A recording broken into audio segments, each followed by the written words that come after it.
De nombreuses erreurs sont commises par des débutants qui veulent contacter les fournisseurs sur Alibaba. Quelles sont les 3 principales erreurs que j'ai eu à rencontrer par des personnes qui voulaient contacter des fournisseurs et qui ne savaient pas comment s'y prendre?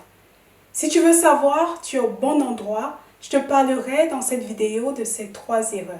Je suis Charlotte Gaille, bienvenue sur Femme Smart Online.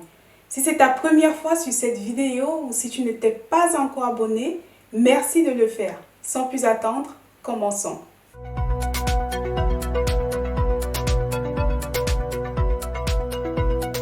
La première erreur, la plus souvent commise par des personnes, c'est de demander le prix de l'article. Et oui, c'est une erreur monumentale. Comment peux-tu contacter un fournisseur pour la première fois et commencer à demander le prix d'un article? Il faut savoir et comprendre que le prix de l'article en Chine dépend de la quantité que tu vas commander. Tu n'as même pas encore parlé de l'article, des modifications que tu voudras avoir éventuellement et tu demandes déjà le prix. Sur quelle base est-ce qu'il te donnera le prix? Si tu commandes 100 articles ou si tu commandes 1000 articles, le prix sera complètement différent. Donc, dans un premier temps, dis-lui combien d'articles tu veux commander et ensuite, et seulement, tu peux demander le prix de l'article.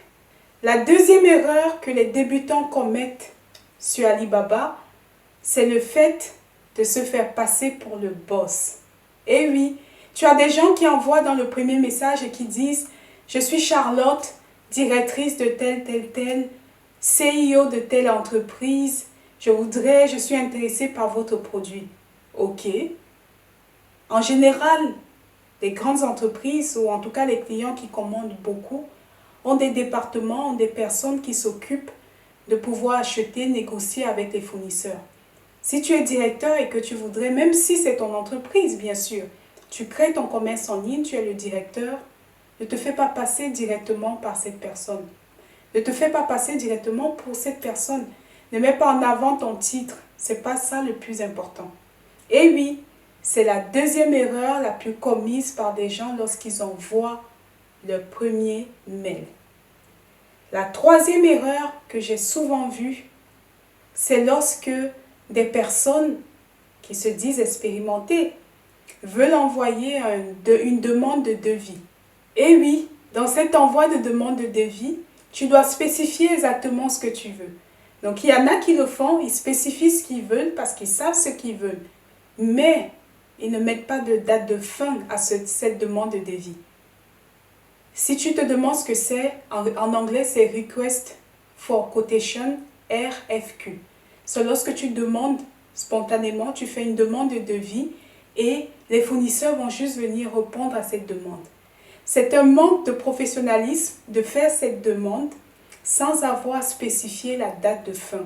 Ça montre à quel point tu n'es pas vraiment à la recherche de ce produit et que tu n'es pas prêt de vraiment faire compétir les fournisseurs pour t'apporter le meilleur prix et le meilleur tarif. Je t'ai parlé dans cette astuce de 3 erreurs qui sont couramment rencontrées.